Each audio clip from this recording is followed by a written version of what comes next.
Ny mpitondra amin'izao mihitsy no mety mitady tetezamita satria efa mahatsapy izy ireo fa tsy fanonganam-panjakana no mety hisy eto amin'ny firenena fa fionganam-panjakana tsotra izao no ny olana ara-tsosialy sy ara-toekarena ary ara-politika ateraky ny tsy fananana ny fanjakana vola hoy ny filoha teo aloha Rajaonarimampianina androany. Tsy tonga ho azy ny ady hevitra samihafa voizina momba ny tetezamita amin'izao fa efa lalan-kevitra hitadiavana vahaolana eto amin'ny firenena hoy ny filoha teo aloha Rajaonarimampianina ka hatramin'ny vondrona Europeana aza hoy izy dia azo adika fa manohana ny tetezamita io rehefa tsy manohitra izany araka ny fanambarana nataon'ny ambassador Isabelle Delattre.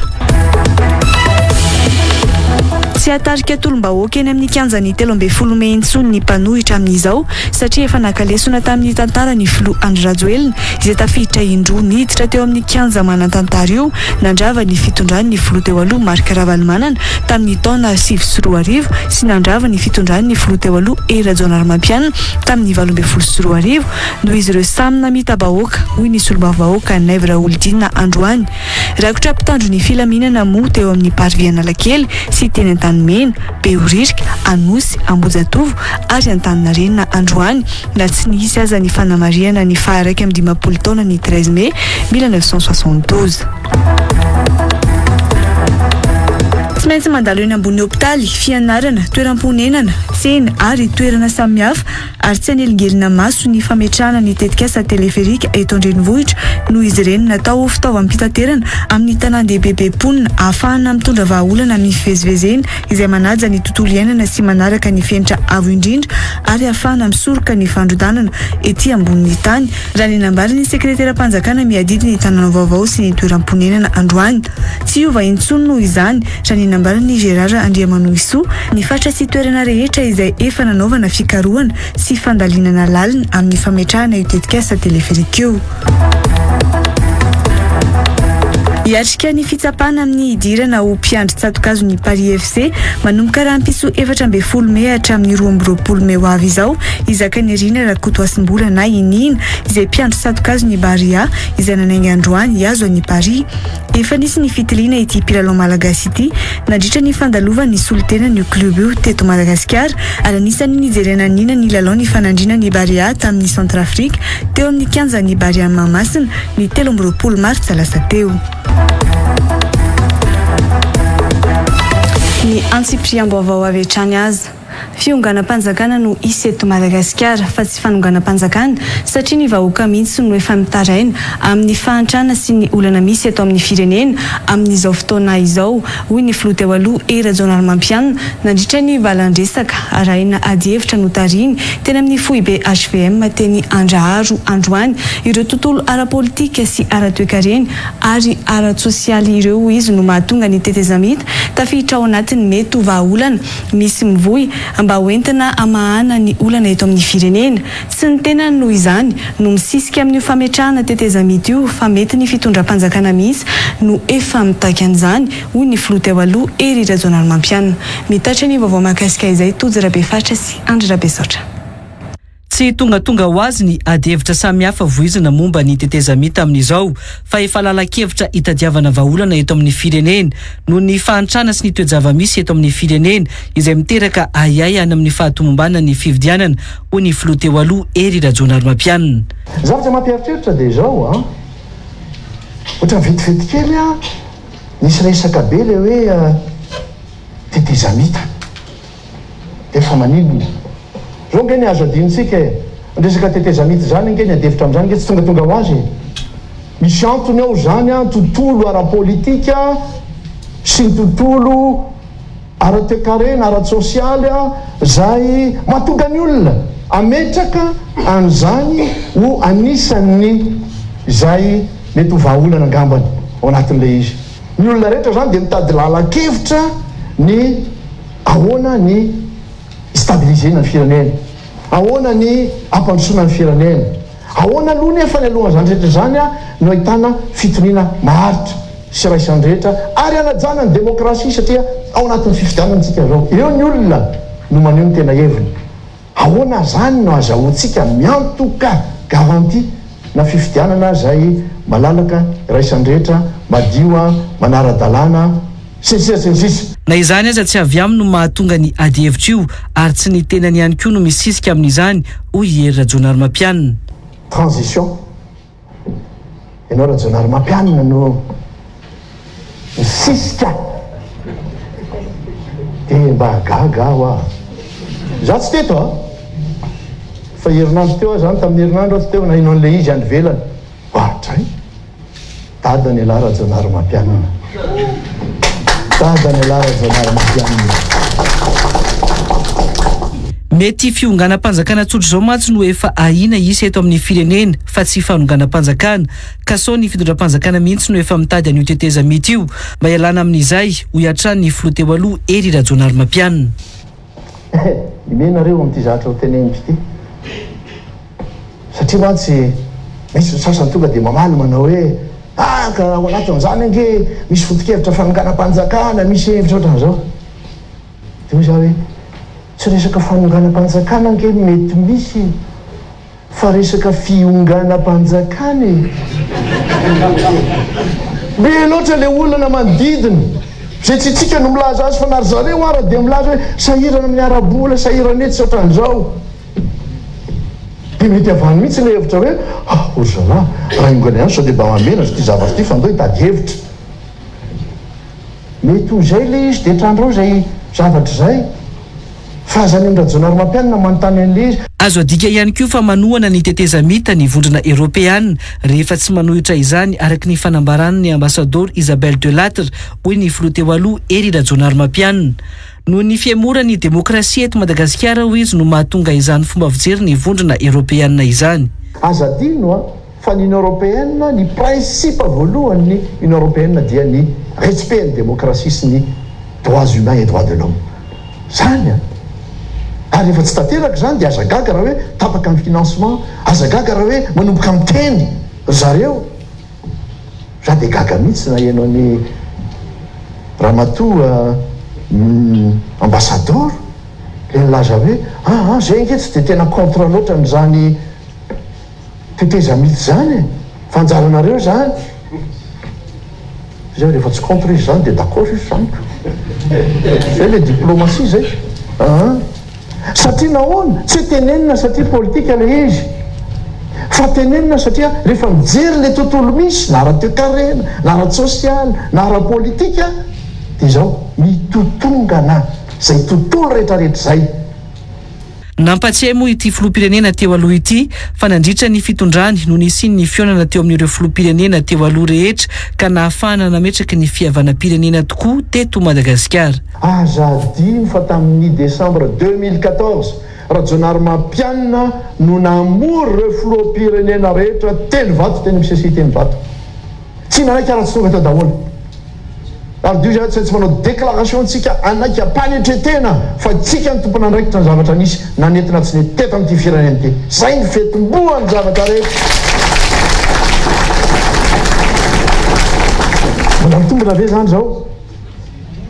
mbola azo atao ve zany zao réconciliation nationale ny fototry zany ary ny réconciliation nationale manomboka amin'ny alitondra anomo ny tenenanao le réconciliation nationale raha ety fotsiny zay réconciliation nationale iainanao isan'andro amin'ny fihetsikao amin'ny fisainanao amin'ny fiteninao amin'ny fifandraisanao amin'ny hafa dia atao vita taratra fa miaina an'izany réconciliation nationale zao zay ianao ary zay no fototry lay ambition collective. Nanatanteraka valandresaka narahana ady hevitra mikasika ny fizandratana 340 niaraka tamin'ireo tanora HVM teny amin'ny foiben'ny antoko teny Andrary moa androany ny filoha teo aloha Hery Rajonary Mampianina. Tsy misy antony tokony idinany vahoaka hitolony any amin'ny kianjan'ny 13 Mey intsony satria efa nahavany olana izay antony nitarihin'ny tolona indroa miantaona teny amin'ny toerana manantantara io ny filoha Andry Rajoelina hoy ny solombavam-bahoaka Naivra Olodinina androany ho mpitondra efa nahenakalesona tamin'ny tantara ka tsy amita-bahoaka mihitsy ho izy ny filoha Andry Rajoelina ka sarotra ny ataritany mpanohitra olona anao hetsika eny amin'ny kianjan'ny 13 Mey no mariny androany moa ny faharaiky amin'ny 10 taona ny etsiky ny mpianatra teo amin'ny lapa ny tanàna ny 13 Mey 2017 sy nisy ny fanamariana manokana ankoatra ireo solitena ny mpianatra ampitolona tamin'izany fotoana no mbola nametraka fehezam-boninkazo teny amin'ny 15 ny 13 Mey androany. Tojo Rabefaritra sy Andry Rabesaotra hatrany. Vao maraina dia efa rakotra mpitandro ny filaminana teto Antananarivo renivohitra androany. Fiarabe ampoly ny feno mpitandro ny filaminana no nandrakotra ny parvity eo Analakely. Nahitana mpitandro ny filaminana manao fiambinana ihany koa ny teny Analakely sy ny manodidina, Antanimena, Beoririka, Anosy, Ambozatovo sy teny Antaninarenina. Feno raika amin'ny 20 taona androany 13 Mey 2024 tokoa mantsy ny tolo ny mpianatra ny Anjerimanontolo teo amin'ny kianja ny 13 Mey teny Analakely nitaky ny fanovana teto amin'ny firenena. Ho an'ny androany tsy nisy ny etsika manokana ho fahatsiarovana ny vanim-potoana ankoatra ny solitena ny mpianatra mpitarotolona tamin'izany no nanatitra fehezam-boninkazo teo amin'ny kianja ny 13 Mey izay lasa parvy Analakely amin'izao. Nanao fanamariana mikasika ny fametrahana mpitandro ny filaminana manerina ny tanàna io androany Irivo Rakotovao nandritra ny etsiky ny antoko HVM teny Andraharo. Androany isika le hasard du calendrier ozy ny fitenenana 13 Mey ny andro. Raha nakaty tsika dia natazana fa rakotra maramila sy mpitandro ny filaminana mirongo basy. Indro tafiditra ny kianja ny 13 Mey ny TGV sy ny mpanohana ny fitondrana Andrajoelina vao tonga amin'izao dingana misy azy ireo izao hoy ny solomam-bahoaka Nèvre Oldine androany.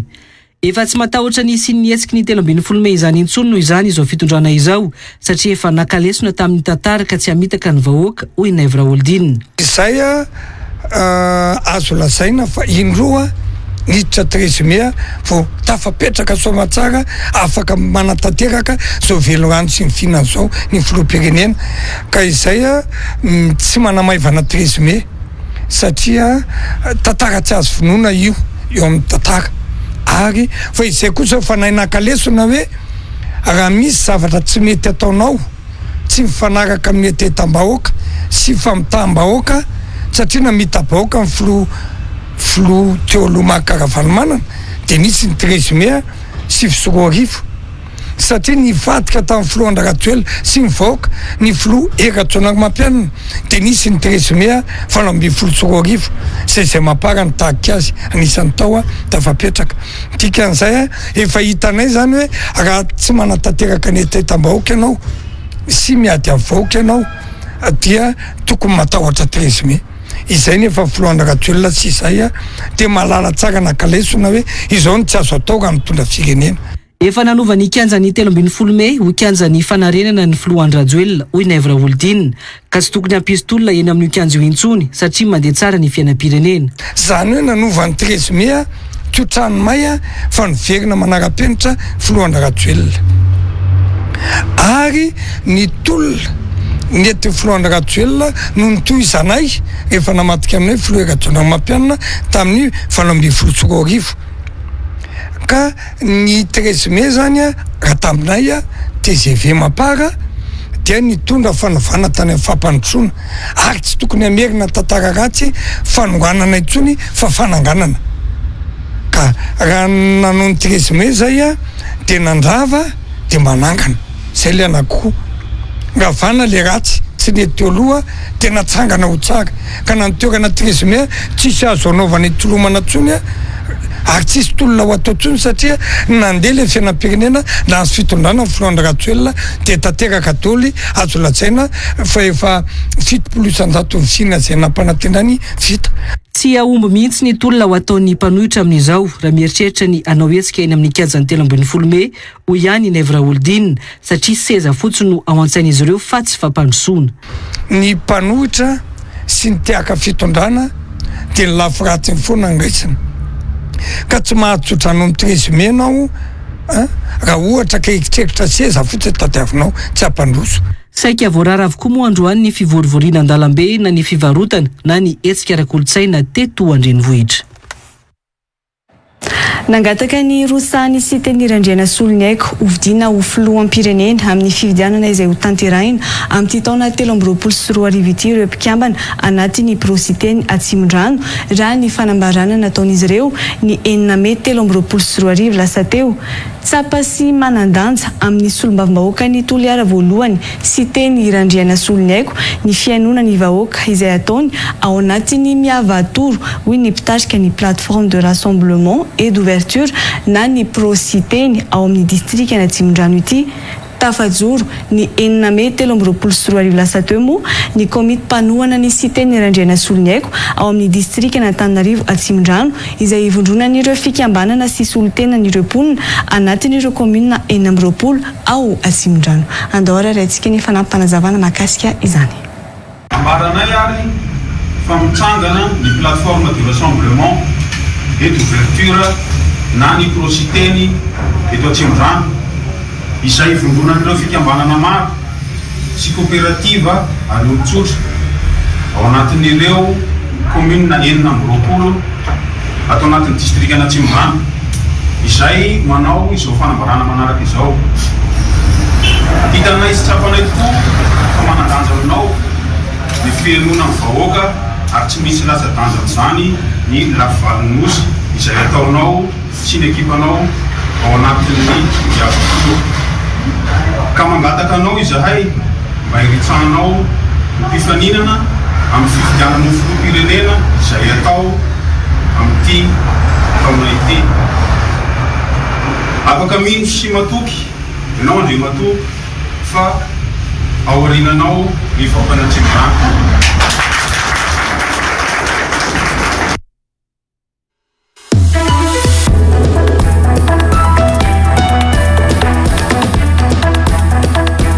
Ny fandarana l'invité du jour anio aorin'ny fampahalalam-baovao amin'ny 6 ora alina eto amin'ny Real TV Madagascar. Professeur Joe 50 iresaresaka momba ilay fampianarana mahomby indrindra sady miavaka aizana amin'ny teny anglisy ao anatin'ny 4 na 1 andro monja. Fa eo ihany koa ny boky tetika asa isotomana mpividy be dehibe amin'ny boky fahagagana art scientifique ary ilay tolotra manokana ho an'ny mpianatra eto Madagascar makasika ny dictionnaire amin'ny teny malagasy makany amin'ny teny anglisy sy ireo DVD miaraka aminy anasanana ho azy naraka izany. Ny professeur Joe 50 indray araka izany no vahiny gasikara fenosoa arahinao anatin'ilay vidéo du jour aoriny izao fampahalalam-baovao izao. Fa hotizatsika kosa ny antsipriam-baovao. Tsy iova intsony ny zotra sy ny andry ipetrahany teleferika ho ny sekretera-panjakana miadidy ny tanana vaovao sy ny toeram-ponenana androany. Efa nekena avokoa mantsy ireo toerana izay ametrahana ireo teleferika ireo raha ny fanazavana nentany Gérard Andriamanoisoa. Efa nandalo fandinihana teknika avokoa ny fametrahana ireo teleferika ireo izay tsy tokony isy anelingelina ny fandalovany amin'ny sekoly sy ny toerana hafa raha ny tatra natao ny sekretera-panjakana miadidy ny tanana vaovao sy ny toeram-ponenana ho an'ny mpanao gazety ny atoandro teo. Nomena raha voarivony sy tokony aina Randrianjatofo. Natao andalo ambony fatry ny sekoly, hopitaly, toeram-ponenana, ny teleferika ho ny sekretera-panjakana miadidy ny tanana vaovao sy ny toeram-ponenana androany. Natao ampitohy tanan-dehibe mantsy raha ny nambara ny fitaovam-pitateran'io. Ny teleferika dia fomba fitaterana natao ho an'ny tanan-dehibe be mponina, averiko izay. Dia natao ampitohy sy andalo, averiko natohy sy andalo ambonin'ny faritra, sekoly, hopitaly, toeram-ponenana, tsena, toerana ohatr'izay indrindra nanaovana ny teleferika satria ahafahana mitondra vahaolana amin'ny fivezivezena, manaja ny tontolo iainana, mametraka ny fenitry ny fiarovana avo indrindra ary ahafahana misoroka ny fandrodana ny ety ambonin'ny tany. Zay zany ny teleferika. Tsy misy ahina nefa ny fandalovany ny teleferika ho iatrany ity sekretera-panjakana miadidy ny tanana vaovao sy ny toeram-ponenana ity. Tsy misy feo eno raha ny nambarany rehefa mandeha io teleferika io ary tsy manelingelina ihany koa. Faharoa milafy ny sécurité resana so sanatrika mienjera na ohatra zany aloha mpahafantarany teknisiana hoe tsy ny kabine nge no mikorisa amin'ny câble fa ny câble mitazony dia ny câble no mihodina ny amin'ny tsy isy possibilité mety hienjera mihitsy ny kabine. Fahatelo le hoe manelingelina maso hoe déconcentré ny ankizy dia ho asehoko anareo fa ohatrany hoe rehefa mijery taxi be ianao mandalo dia rapiditra ianao mieritreritra hoe mbola hijery taxi be ihany fahazarana ray andro na roa andro ihany fa rehefa avy eo tsy fantatry ny ankizy tsony hoe misy an'izany eo. Tsy afaka manova ny zotra sy ny fototra hipetrahany teleferika intsony ny tompona andraikitra raha ny nambarany sekretera-panjakana miadidy ny tanana vaovao sy ny toeram-ponenana ity efa feno mantsy ny fenitra raha ny nambarany. Efa nataontsika daholo a ny lafin'ny teknika rehetrarehetra zay mety afana mijery azy io zany ny tsara indrindra ary fanamarinany aho hoe ny tena nataontsika dia jereo fanampiasa ny axe koron-drano les 30 mètres zay efa natao hoe réserve d'emprise tamin'ny plan d'urbanisme isika dia niezaka tsika nanatona an'io raha didinareo ny tracé taloha hoe tany akaiky midi Madagasikara tany amin'ny SK efa ho anatiny zany io tracé amin'izao fotoana izao io ary nanisany gara napetraka raha dia efa napetraka mihitsy any amin'ny toerana zay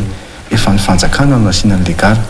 ka tsy afaka ataony mamily azy hoe raha eo amin'ny lasitiny gara ray dia ny amin'ny collision ny gara ray dia tsy andalo amin'ny toerana ampovoanan'izay le izy. Nambarany ity farany fa tsy azo ekena ny ataony ny mpanabe izay mampiseho ny fandavana ny fampandalovana ny teleferika amin'ny faritry ny sekoly manoloana ireo ankizy izay tsy mahafantatra ny teleferika akory iroso amin'ny fampafatarana ny amin'ireo sekoly rehetra sy ny toerana voakasika araka izany ny ministera manomboka amin'ny alatsinainy ho avy izao hoy hatrany ity ministra ity. Ny zavatra tsy azo ekena dia ny ataon'ny mpanabe sasany mampiseho ny ankizy tondra taratasy milaza non amina zavatra tsy fantana tsy mety zany ohatra hoe tsy mbola nafantatra n'izany fiaramanidina zany ny ankizy ampafantarinao fomba fitaterana napakapaka izy zany ary ohatra izao fa tsy tonga dia ny ankizy no asainao hoe satria misy ahy ihany tsy mazava entina mandaa tsy mety zany satria sioany ankizy ny mahafantatra ary adity ny mpanabe ny mampianatra hoe fomba fitaterana vaovao. Araka ny angom-baovao zotra roa no ametrahana ny teleferika ny zotra volomboasary ampitoy any Anosy Ambojatovo Analakely Soarano Antanimena Ankorondrano Ivandry ary Ambatobe ny zotra mavo iainga eo Anosy Andalanandohalo ary Ankatso tokony ho vita amin'ity taona ity ihany koa io teleferika io hoy hatrany Gérard Andriamanoisoa nandritra ny valan-dresaka izay nataony ho an'ny mpanao gazety ny atoandro teo teny amin'ny ministera. Ponina mahery ny iray tapitrisa ao Lalangina distrika ny Kongo no mbola mitoka-monina vokatry ny tsy fisiany ny fifamoivoizana ahafahana mivezivezy hoy ny ministry ny fitaterana noho io no niomanana amin'ny famerenana ny zotra an-dalamby amin'ny faritry Fianaratsoa sy Manapatrana ary Manapatrana Manakara hatramin'ny faran'ny volana Mey izao hoy ihany ny ministry ny fitaterana ny fiosahan'ny tany ny fahasimbana ataon'ny olombelona no isan'ny anaovana ny fanarenana hoy ny ministra izay nomeloiny ireo fietsika ireo efa nisokatra tsikelikely nanomboka ny alatsinainy Pascal lasa teo moa ny zotra an-dalamby TCE mampitoy any Moramanga Tomasina hoy hatrany vaovao azo nonsirana evisonsy tokony anarandrianjatovo. Miverina tsikelikely ny zotra an-dalamby FCE miala eo Fianaratsoa atreo Sambavy sy Ranomena ary mitaritra ny olona isaky ny sabotsy sy ny alahady raha nambaran'ny ministry ny fitaterana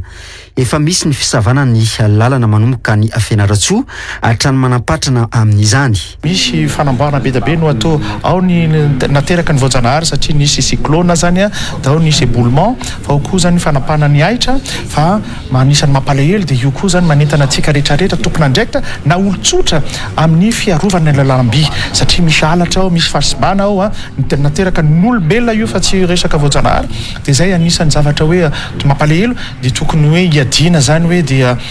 manameloka tanteraka ny fietsika tahaka ireny fa ny eritreretra zany hatramin'ny faran'ny volana dia voasava tsara dia hita tsara ohatra ka hoe afaka mandeha eo ny lalamby mampitohy ny Fianaratsoa sy Manapatrana aorinan'izay Manapatrana mandrapatonga ny Manakara ny tanjony efa napetrana rehefa nandray ny toerana dia amin'ny alohan'ny faran'ny volana Jona tokony ho atao dia hosokafana amin'ny fomba ofisialy. Isa misedra olana amin'ny sehatry ny fitaterany ihany koa ny distrikany Ikongo hoy hatrany ministra ka isany vahaolana ho azy ireo ny fanokafana ny zotra an-dalamby. Maro tokoa ny mpiarabelona mpiray tandrazana tsy mahazo lalana zany hoe na hoe enclavie tanteraka io dia misy mihoatra ny ray tapitrisa eo zany nisan'ny olona hoe eo amin'ny faritra ny Lalangina fa indrindrindrina amin'ny district ny Kongo dia amin'ny faritra kely ny Manakara. Ny zotran-dalamby mampitohy ny Toamasina sy Moramanga no dingana voalohany na ahafahana mamerina ny zotran-dalamby raha nanambarany ministry ny fitaterana ka irosona ny fanitarana ny zotra. Toy Toamasina sy Moramanga zany io ny dingana voalohany hoe nafahantsika hoe mamerina ny zotran-dalamby amin'ny faritra iny dia rehefa avy eo ho atao zany hoe anamafy sy ny anatanteraka bebe kokoa ny lalana tokony diavy ny Madarella zany. Zay zany amin'ny FCE amin'ny côte est iny dia rehefa avy eo mbola hijerena raha ohatra hoe afaka toizina jusqu'à Tanarivo zany le mitatitra olona sy rehefa avy eo koa zany anisan'ny fandrina mba io mbola ho resantsika miandalany any ahoana ny mifampitohy ny Tananarivo sy Antsirabe satria atreo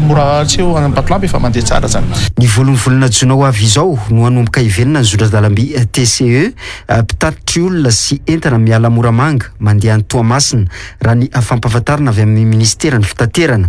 10,000 ariary ny sarandalana Moramanga Brickaville ho an'ny kilasy voalohany raha 7,000 ariary kosa ny kilasy faharoa ary 10,000 ariary ny kilony entana. Rayala ariary kosa ny sarandalana mampitohy ny Brickaville Toamasina ho an'ny kilasy voalohany raha toa ka 7,000 ariary ny kilasy faharoa ary 10,000 ariary ny kilony entana. Miisa roa amby 10 isan-taona ny tranga tsy fanaran-dalàna sy fanondranana olona antsokosoko tao anatin'ny 3 taona raha toka efa niena 30 isan-taona izany amin'izao raha ny nambarany tale jeneraly ny APMF na ny ivitoerana misahana ny fitaterana an-dranomasina. Betsaka ihany koa ireo mpijirika maka ireo harem-pirenena na aren-dranomasina an-tanety hoy ny ministry ny fiarovam-pirenena ka tsy maintsy ampivondronana ireo hery amin'ny fiarovana ny sistany Madagasikara. Nisy noho izany ny fiara miasa teo amin'ny APMF sy ny tafika malagasy izay nataony Rotontasoni ny talata 7 Mey lasa teo. Nanatrika izany Nansirana Efson sy tokony anarandriantsatofo. Fiara-miasa mba handrindrana bebe kokoa ny fiarovana ny sistany indrindra ny anaty ranomasina no tena antony tsy maintsy arahany tafika malagasy sy ny APMF na ny fitoerana misahana ny fitaterana an-dranomasina miasa ka namafisina tamin'izany ny fiara-miasa fanaramaso amin'ny fivoahany harem-pirenena. Betsaka mantsy ireo mpijirika maka ireo arena na an-dranomasina na an-tanety hoy ny ministry ny fiarovam-pirenena ka iarovana ny fidiram-bola no tena antony nanaovana ny fifanarana rano mariny. Zava-dehibe zany fiara-miasa zany satria ahafahana misoroka zavatra be dehibe mba handaminana indrindra mba tsy ampivoaka ny arenantsika satria tsorona fa na olona avy any ivelany na itsika ato anatiny dia be dehibe no mpijirika zay angamba le teny malagasy mahalaza azy maka an'ireo arenantsika na an-dranomasina io indrindrindrindra na tanety ka mba iarovana zay bebe koa hatrany azahoana resultat mba hidiran'ny vola tokony hiditra amin'ny kitapo-panjakany. Zava-dehibe ny fampivondronana ireo fitaovana noho ny ranomasiny Madagasikara mivelatra ho kosa ny tale jeneraly ny APMF. Efa nahita-pienanana izany aza ny trangana tsy fanaran-dalàna amin'ny fahan-dranomasiny Madagasikara raha ny fanazavana netiny. Raha eo amin'ny lafiny ataoko hoe statistika no jerena zany dia hita fa raha ohatra zany ka tany amin'ny taona tany amin'ny 3 taona tany aloha teo eo amin'ny 10 eo ny tranga isa-taona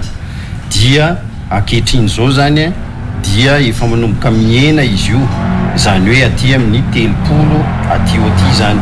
na izany naty zany aza nefa dia hita taratra fa mbola misy zany ny ataoko hoe fahafatesana olona maro makasika indrindrandrindra zany an'izay lafin'izay. Vao any an-dranomasina dia efa tokony hisy ny fisafona ataony tafika an-dranomasina mba tsy hisy famohanana fampidiran'entana tsy ara-dalàna amin'ny fahan-dranomasiny Madagasikara hoy hatrany avy amin'ny APMF na ny fitoerana misahana ny fitaterana an-tanety. Ny 7 Mey lasa teo no nanatanterana ny fifanaovana sy ny fiara-miasa teo amin'ny tafika malagasy sy ny APMF teny Ampahibé.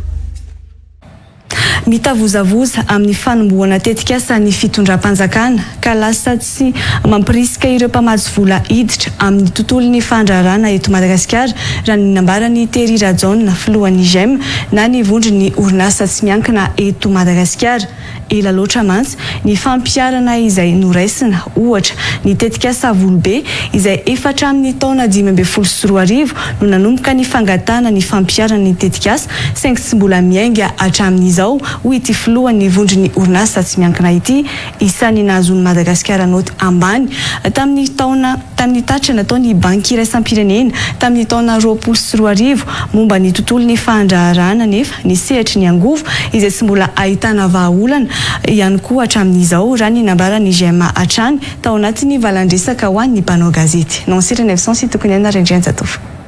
mbola ambany dia ambany noton'ny Madagasikara amin'ny tontolon'ny fandraharana tamin'ny taona 2024 raha ny nambaran'ny filohan'ny GM na ny vondrony orinasa tsy miankina eto Madagasikara raha oharina amin'izao taona 2024 izao ahina mety mbola ratsy aza rano mariny mbola sadasady io tontolon'ny fandraharana eto Madagasikara io noho izany hoy Thierry Rajon raha resitsika ny situation tamin'ny taona 2024 sy situation tsika miteny zao zay hoe nisy ninaniova firy ara io fa raha hoe ny ratsy efa mianina izy tamin'ny taona 2024 dia ataoko hoe ambany dia ambany ny notiny Madagasikara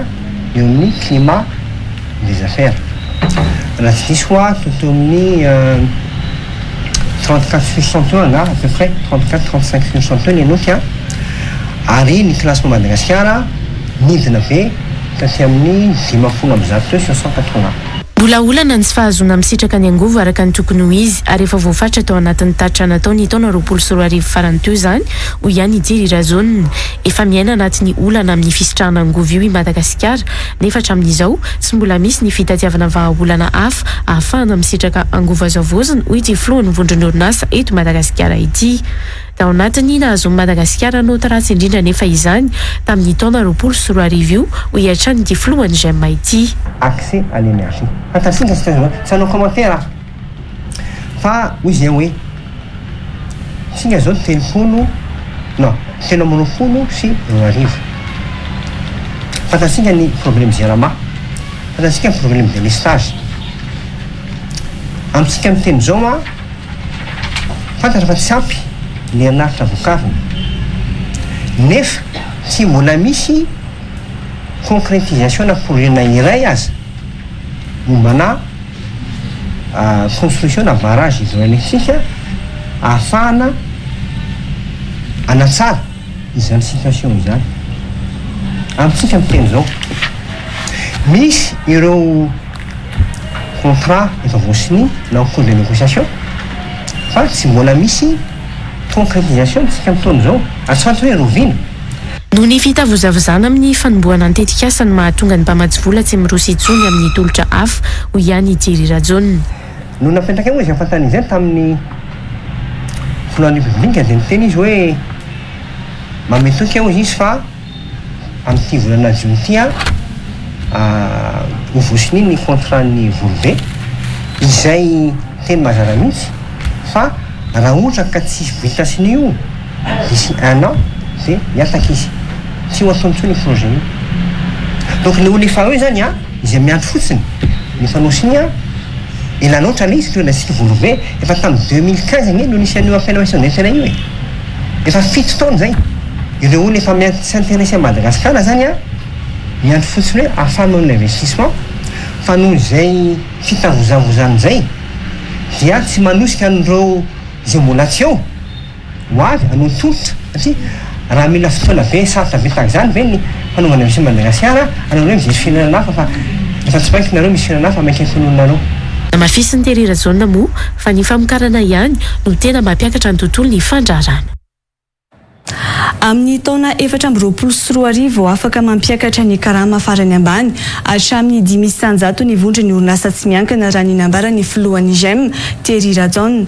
sambany ary ezaka lehibe ny fampifandanjana ny fisotronotry ny karamany mpiasa amin'ny fiakarany vidim-piainana raha ny nomariny filohan'ny GM ihany ny famokarana no tokony hatsarain'ny orinasa mba ahafahany mpiasa misitraka karama bebe kokoa fa tsy rehefa miakatra ny vidim-piainana dia tsy maintsy ampiakarina ihany koa izy ny karamany mpiasa Nansira 900 tokony anarandrianjatofo tsy mbola nivoaka tamin'ny fomba ofisialy hatramin'ny androany ny fetrany karama farany ambany tokony hatra amin'ny titoana 20 sy 4 arivo ity raha nambara ny filohan'ny vondrony orinasa eto Madagasikara na ny GEM. Na izany azy efa nifanaraka ny sehatra tsy miankina sy ny mpampiasa ary ny mpiasa fa mampiakarina ho 7 sy 3 alina sy 4 hetsy ariary ny SME izay karama farany ambany raha efa 7 arivo sy 1 alina sy 4 hetsy ariary tamin'ny taona lasa izay tafiakatra 100 raha ny kajo ny fanazavana. Na dia efa nifanaraka aza nefa ny mpiasa sy ny mpampiasa nangataka ny ampiakarana ho 5 alina sy 4 hetsy ariary ny karama ambany indrindra io ny filohampirenena tamin'ny fionan'izy ireo farany izay tsy nekeny vondrony orinasa noho ny toe-java-misy ka nanolo-kevitra ny anampy ny fanjakana azy ireo mba hatratrarana ny 5 alina sy 4 hetsy ariary io. Nisy indray ny fionana teo amin'ny filohampirenena sy ny vondrony orinasa tsy miankina ireto tamin'ny titoana ity mba handininana ny karama farany ambany io ny zoma 20 aprily lasa teo izay nanamaria ny filohampirenena fa tsy afaka hanampitsony ny fanjakana. Ijanona amin'ny fifanarahana tany ambolohany amin'ny famerana ny karama farany ambany ho 7 arivo sy 3 alina sy 4 hetsy ariary amin'ny titoana ity aloha araka izany ny vondrony orinasa hoy Thierry Rajone. Prezamo ny teny hoe sahinana arambona ny fanjakana tsy azo ny ataontsony mihitsy ny mameno amin'izany fa rehefa izany dia ho atao araka le tena loiny zany fa kosa manontany aho izy aminareo vory miaraka amin'ny fetreto raha tena eritreretina tena tsy vitanareo tokoa ve izy mandohany io dia hoy izay hoe andriamanto finoa raha izay mivoly eto aminao eto raha ny orinasa ao anatin'ny GEM sy ny fifama raha atao ny kajikajy ny karama ray sy ny mpiasa miala amin'ny SME 230 000 miampy an'ny avantage isan-karazany heure supplémentaire prime etc efa maherin'ny 250 000 ariary no ray sy ny mpiasa. Losim-pinty filohan'ny vondrony orinasa eto Madagasikara ity tao anatin'izany fa afaka mampiakatra ny karama farany ambany ho 500 ny vondrony orinasa amin'ny taona ho avy. Na izany aza samba ny fisian'ny fampiakarana karama amin'izao fiakarany vidim-pianana izao. Raha manao kajy rapiditsika 230 000 miakatra 250 000 ça fait tiaka raha amin'ilay izy ho ataony fonjafonja fo zay efa nanao ny calcul zay zay hoe mety zakanay zay amin'ny fotoana zay fotsiny le izy zay fotsiny voilà 5%. Firy 5% d'augmentation. Parce que kosa tiako mariana kely kosa sambany zay ary ezaka be zay sambany zay vao hoe manaiky hoe atao mitovy amin'ny inflation fiakaran'ny karama mampiasa satria ny fanirinay mampampiasa dia ny hoe tokony hatsaraina koa ny productivité ny orinasa sy ny mpiasa ary izay fiatsarany productivité zay no ahafahan'ny mpiasa mahasakarama bebe koa fa tsy tokony hoe automatika inflation mitsonitra ikisa dia karama koa mitsonitra ikisa. Ny volana janoary 20 sy 4 arivo teo no nanomboka niatra io fanapahan-kevitra vaovao io saingy miankina amin'ny fifanarahany roa tota ka tokony handray ny rappel ny mpiasa amin'ity volana may ity na ny volana jona farafahatarany amin'ny dity fampiarana ho hiatrany ny filohan'ny GEM na ny vondrony orinasa eto Madagasikara. Lafim-baovao hafa kosa indray mitaky ny andoavana ny karamany roa volana ireo mpiasa ECD manantota ny taratasy laza adina amin'ny fanadinam-panjakana eo anivon'ny KNAPMAD raha ny fanambarany ireo mpiasa misy hatrany ny fahatarana isan-taona ho ireo mpiasa izay nitaky ihany koa ny ampidirana azy ireo ho mpiasa mpanjakana miandroso ny no tsy azo ona io karama io ho hiatrany ireo mpiasa izay nilaza fa efa nisy ny fiaonana tamin'ny ministera ny fanabeazam-pirenena saingy tsy nahazona toy izany hatramin'izao. Ny Ansiprianzary amin'ny sariny tokony Randrianjatofo. Taorian'ny valvolana tsy nandraisana karama ny taona 2022 dia nisy fahatarana indray tamin'ity taona ity ny fahazoana ireo mpiasa ECD eo anivon'ny KNAPMAD ny karama volana marsa sy aprily ho ireo mpiasa. Nisy ny fionan'ireo solotenan'ny mpiasa tamin'ny tompon'andraikitra teo anivon'ny ministera ny fanabeazam-pirenena ny talata lasa teo izay nahazoan'izy ireo ny valiny. Raha araka ny feoenay maly dia tsy voasony le taratasy nefa fa efa complet le taratasy le amin'ny procédure le adraisana amin'le volany ministera efa complet zany le izy fa tsy fantatro hoe ahoana tsy voasiny tapaka indray. nanao antso amin'ny amahanany olany ireo mpiasa ECD ao amin'ny knapy mady ireo raha ny fanambarana nataony ary nitakiny ny ampidirana azy ireo mpiasa-panjakana ihany koa raha ny fiandrasana efa 3 taona raha no marian'izy ireo hatrany. Eto dia manipy kely solution raha mba azonareo andray matofolo atao raisy ho mpiasa-panjakana avy hatrany raha mety tompoko ireto mpiasa ireto dia toko fa milamina ny olona satria tsisy karama hosahirana intsony hoe tsisy karama tsisy ninona nefa dia zay tokony andray karama satria misy ny service d'examen atao ato nefa zay tsy mahazo karama tsy azo volana makaiza zany le volana examen aiza daholo zany volana rehetra tsy mahazo. Miasa ihany reto mpiasa na dia misy azo fitakina ny karama io raha ny nambarany tamin'ny fiaonana tamin'ny mpanao gazety. Tsy mbola masehaka ny firenena ny isan'ireo manam-pahaizana momba ny compte na ny expert comptable eto Madagasikara amin'izao fotoana izao hoy ny filohan'ny expert comptable mbola vao 710 mantsy amin'izao ny isan'izy ireo. Tereny lalàna anao fianianana ihany koa izy ireo no ny asa mifandraiky amin'ny fitantanam-bola ary ifampiankinana amin'ny raharam-pitsarana hoy ny filohan'ny manam-pahaizana momba ny compte eto Madagasikara. Ity farany izay afaka manamarina na mandiso ny fitantanana arabola ny orinasa na fikambanana raha ny fanazavana hatrany. Mianatra raha mandritry ny 3 taona ny mpiahy compte ka izay afaka amin'ny fanadinana nomoroso amin'ny fianianana ary tafiditra ao anatin'ny olavitra avy hatrany. Omaly no nanatanteraka fianianana tena amin'ny fitsarana ambony ireo manam-pahaizana momba ny compte miisa 10 mianadahy. Olona vitsivitsy tao amin'ny federasion'ny baolina kitra ihany no nanapa-kevitra tamin'ny fitsinjarana ny prize money izay azony bariatranina hoy ny filoha-lefitry ny eo anivon'ny federasiona malagasy ny baolina kitra Alfred Randriamanampisoa Androany nilaza ho tsy anisany nanapa-kevitra tamin'ny fitsinjarana io prize money io ity filoha-lefitra faharoa ity. Tokony ho ahitsy ny fanapa-kevitra olombitsy toy izao raha ny fanazavany satria efa hita fa tsy mety ny tany aloha raha toa ka 50 isanjato tamin'ny prize money no azon'ny mpilalao sy ny staff ny sabotsy 9 Mey niova ho 80 isanjato indray ny anjaran'izy ireo ny 7 Mey taoriny ny fanairana nataon'ny filoham-pirenena sy ny fivoriana ny arahana tamin'ny ministera ny fanatanjahantena. Mendrika Razafratsima sy tokony ana Randreny Tatofo. Efa ny fanarahana mazava fa misy ny fifampidiniana teo amin'ireo voakasika rehetra ao anatin'ny fitsinjarana ny tamikasasarana avy amin'ny FIFA na ny prize money any Bariatran raha ny nambaran'ny filoha-lefitry ny federasiona malagasy ny baolina kitra Alfred Randriamanampisoa Androany. Mpikambana vitsivitsy teo anivon'ny federasiona ihany nefa avy eo no nanapaka ny fitsinjarana io vola io rehefa tonga ny taratasy avy any amin'ny FIFA hoy ity filoha-lefitry ny FMF ity. Ny teo anivon'ny federasiona moa araka ilay lazaiko tany amin'ny tambazotry reny dia ny hoe misy ihany ireo fandraisana ndraikitra izay lasa mialatsiny amin'ny teny baiko hoe unilatéral satria raha ny tenako soa anisan'ny vice président nefa tsy anisany nanapa-kevitra tao anatin'ilay prize money dia anisan'ny ataontsika hoe mampalahelo ihany zany zavatra zany eo anivona association anankiray fa mino fa hiatsara ihany izay fandraisana ndraikitra izay amin'ny manaraka. Raha tsarotsika dia tafiditra tao anatin'ny fivorianay comité exécutif izy tamin'izay fotoan'izay vao azo le vola fa rehefa avy eo amin'izay hoe ho tapahana rehefa tonga ny taratasin'ny FIFA tonga ny taratasin'ny FIFA lasa olona vitsivitsy nanapa-kevitra tao anatin'ilay izy dia lasa niny nisy an'iny zavatra izay niseho iny. Olana efa niseho taloha io fizarana ny tamikasasara ny Barea io ho ihany ity filoha-lefitry ny federasiona malagasy ny baolina kitra ity ka tokony nahaizana nandray lesona ny zavanitranga. Mino afangambany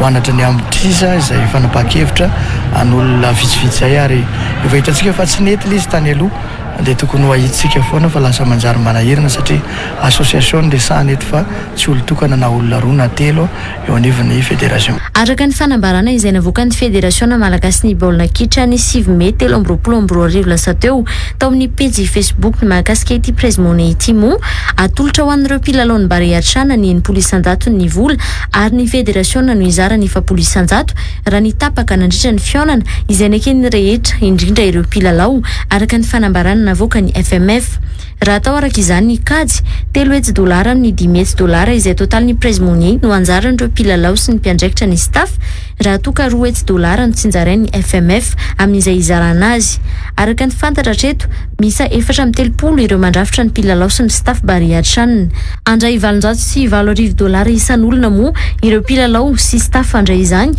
raha ny kajy tsotsotra natao. Isan'ny mpiandry tsatokazona miratra ao anatin'ny lalao natrehany Zakanirina Rakotoasim-bola na inina izay mpiandry tsatokazona Bariany Madagasikara na teo amin'ny lalao natrehany klubany na ny lalao iraisam-pirenena natrehany niaraka tamin'ny Baria ho ny filohan'ny klubany misy azy androany. Vonona hiatrika ny fitsapana izay ho ataony any amin'ny klubany Paris FC araka izany inina raha ny nambarany androany ary mananteny satria tsy maintsy misy ny tanjona hatrany ny zavatra tanterahina raha ny fanazavany. Ny ainga androany teny vato moa inina ary raha ampitso 420 hatramin'ny 20 Mei no hiatrika ny fitsapana ao amin'ny klubany Paris FC. Ny andindin-zay entiny mendrika Razafina Tsimasi tokony aina Randriana Zatofo. Naneo ny fahavonona ny hatrika ny fitsapana tao amin'ny klubany Paris FC Zakanirina Rakotoasim-bola na inina teo ampiaingana iazo any Paris France androany. Tilo misy dia tilo ny fatoana dia miezaka natsatsa ny tia atao zany izay tafidirana ao anatin'izany ekipa izay fiertian'ny club sy nivoahana ihany koa sy ho an'ny malagasy zay ka ny matomana zavatra anankiray dia tsy maintsy misy tanjona dia ao anatin'izay zavatra izay foana no hiezaka hanampiana izay mbola tsy ampy sy ho an'ny entina akana amboara ho an'ny club ihany koa. Izany hoe zany rehefa tafiditra ao anatin'ny club izay hidirana dia mila mamesaka ny performance tsy miova, mila manatsatsa tanjona ambonimbony kokoa noho ny efa azo. Isan'ny mpiandry tsatokazona miratra teo amin'ny klubany misy azy inina ho ny filohan'ny Elgeco Plus. Ambony araka izany ny herijika ahafahany mahomby ao anatin'izao fitsapana ohatrehan'izao raha ny nambarany. Tamin'ny herintaona zao anisan'izay tena hoe nitondra n'ilay hoe fahazahoany ny Elgeco Plus ny amboaran'ny Madagasikara dia noho ny ataontsika hoe fahaiza-manao an'ina izay teo ambonin'ny terrain. Anisan'ny zava-dehibe zany ary hitantsika ihany koa tamin'ny Baria izay sanina teo fa anisan'ny mitondra avy dia avo ihany koa ary nahazoantsika ny 3e place izy na dia tsy hoe meilleur buteur ary fa ataontsika hoe meilleur gardien zany ao anatin'izay rehetrarehetra izay. Ny antoan'ny Elgeco Plus ny tsarandalana ho an'ina izay hiatrika io fitsapana io raha toka eo an-tanan'ny Paris FC izay anaovan'ny fitsapana ny fiantohana ny fivahinianana ny antoerana nandritra ny fotoana izanonany raha ny fanazavana azo hatrany. Amin'ny alatsinainy izao no hivoaka ny endriky ny fitsapana ho ataon'ny Paris FC ho an'ina nandritra ny farany volana marsa teo moa no efa nitily sy nanaramaso ny filalao ny mpiandry tsatokazona Bariany Madagasikara ity ny tompona andraikitra misahana ny fandraisana mpilalao ao amin'ny klubany Paris FC Ngoing Grandi. Isan'ny nijerena avy amin'ny klubany Paris FC azy ny lalao izay nihaonana ny Bariany Madagasikara tamin'ny Centrafrika teo amin'ny kianjan'ny Baria Mamasina ny 13 martsa 2022 lasa teo. Lavy teo amin'ny fifanitsanana tamin'ny fiadiana ny tompon-daka maneran-tany ao amin'ny judo ho an'ny sokajy mahery ny 7 kilao Iengo Ramiandrosoa izay judoka teratany koreana no ny fanandrina tamin'izany ary avy hatrany dia raraka Iengo nanome toky hiady mafy kosa izy amin'ny lalaon'ny nosy atao eto Madagasikara na dia raraka tamin'ny fiadinany amboara maneran-tany azy. Iengo Ramiandrosoa sy Lorara Soanaivo no solitena ny Madagasikara nandray anjara tamin'ny fiadinany amboara maneran-tany amin'ny judo io izay samby raraka teo amin'ny dingan'ny fifanitsanana. Andeha raintsika ny andindinjay. Ary nampiseho ny fahavononany Iengo androany teny ambony tatami tao Doha Qatar hiatrika ity fiadinany amboara eran-tany amin'ny judo ity. Efa omaly no nanomantena hatrany izy raha vao tonga tany antoerana saingy tao anatin'ny lalao voalohany izay fanokafana ho azy amin'ny fifanitsanana ho an'ireo sokajy mahery ny 7 kilao no lavo ny teratany koreanina izay nifanandrina taminy.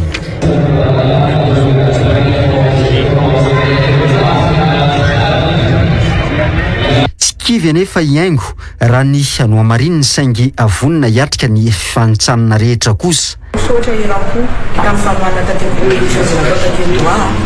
dia efa vita iny aloha zany championnat du monde nanome GT sy Sara avy taty amiko fa misy moa zany resy fa ny championnat du monde na resy anao fa ny compétition rehetrarehetra vola maro dia mampanantena amin'ny jeu des îles fa hanome tsara mety amiko foana amin'ny jeu des îles hikotra anao foana hanome ambiance anao vahoaka malagasy dia misaotra be. Iaingo Ramiandrosoa no vehivavy malagasy faharoa sady farany niatrika ny fiadiana ny tompon-daka eran-tany tamin'ny judo sokajy mahery ny 27 kilao laharana fa 17 eran-tany eo amin'ny filaran'ny fédération iraisam-pirenena eo amin'ny taranja judo moa no misy azy.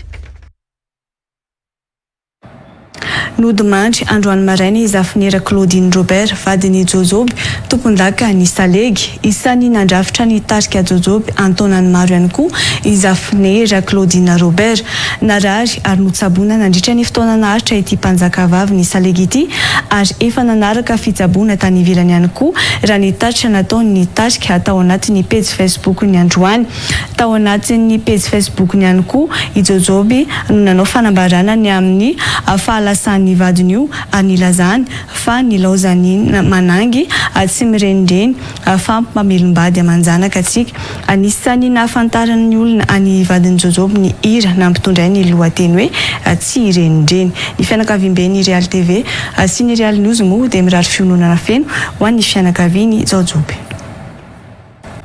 Hiditra amin'ny pejy kosa resika.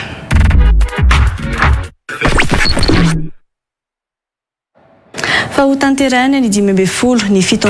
ary ny 9 sy ny 20 Mey izao ny fampiofanana momba ny fiompiana kisoa sy ny akoho izay karakarain'ny MPE amin'io fotoana io. Andao arahintsika aloha ny fanampanjavana hoentiny Rozo Randrianary Malala taleny aserasera eo anivon'ny MPE. Miarahaba-tsika rehetra ny tokantrano indray amin'ity androany ity ny fiofanana MPE na ny malagasy professionnel de l'élevage no entina ho antsika eny Nanisana no natanterahana an'izany fiofanana izany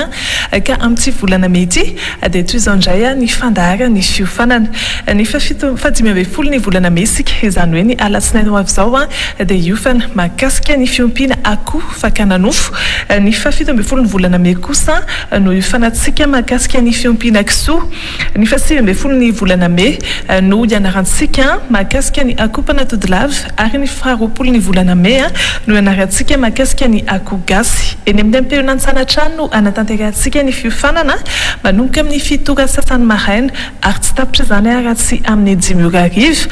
dia sarany 10 arivo sy 3 alina ary monja hatrany efa tafiditra ao anatin'izay ny sakafo atoandro ankoatran'izay ihany koa dia omena maimaim-poana ny boky izay misy ny fampianarana rehetra ary ny attestation izay namarinana fa nanatrika ny fiofanana isika rehetra. Mampiavaka ny fiofanana ny MPE marobe isika rehetra ny tokantrano no mahare foana matetika karazana fiofanana amin'ny fiompiana saingy ny mahasamihafa amin'izy ireny amin'ny fiofanana ny MPE Nanisana voalohany indrindra dia ny traikefa izay anana ny MPE Nanisana nandritra ny 20 taona ny siny no efa hozaraina amintsika isan'andro ao anatin'ireo fiofanana ireo. Ankoatran'izay ihany koa dia ny mpampiofana ao amin'ny MPE Nanisana dia manana ny fahaizana manokana amin'ny fampitana na ny fampiofanana an'ireo olon-dehibe na ilay antsointsika hoe andragogie. Ankoatran'izay dia mpiompy ihany koa izy ireo fa tsy hoe mpampiofana fotsiny ihany no izany dia mampiatra izy ireo miaina tanteraka ny zava-misy eny anivo ny setry ny fiompiana dia mifampizary amintsika rehetra ny traikefa. Ankoatra ny traikefa efa nanany MPE zany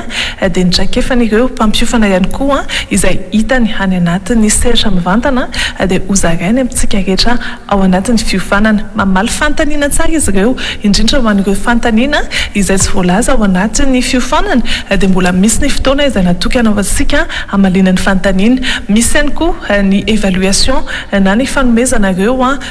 domberina mahakasika ny fampiofanana hoe nanahoana ny fahitanareo izany inona ny zavatra mila ho hatsaraina dia efa izahany MPE hatrany no manatanteraka ireny afatra soratanareo ny MPE ireny. Ny 5 alina ariary marobe isika no manontany dia isaky ny fiofanana iray izay atao ohatra manao fiompiana kisoa ianao dia ite hianatra mahakasika an'izay dia 5 alina ariary ny sarany miaraka amin'ny sakafo sy ny boky ary ny attestation.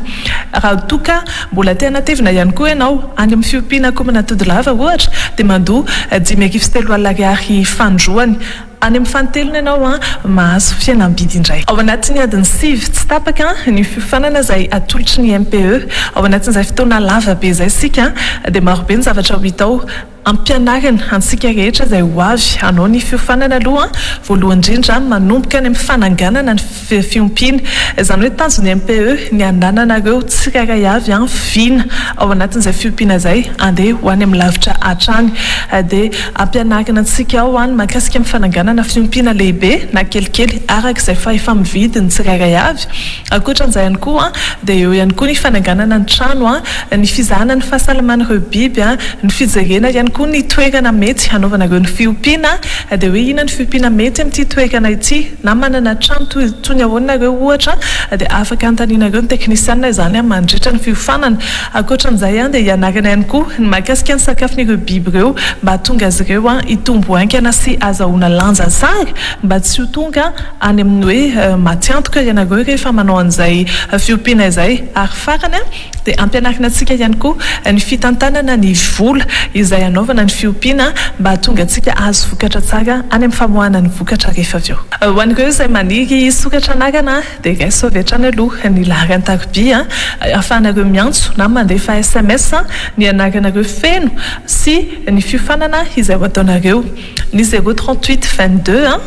416 60 na ny 033 12 416 60 averiko kely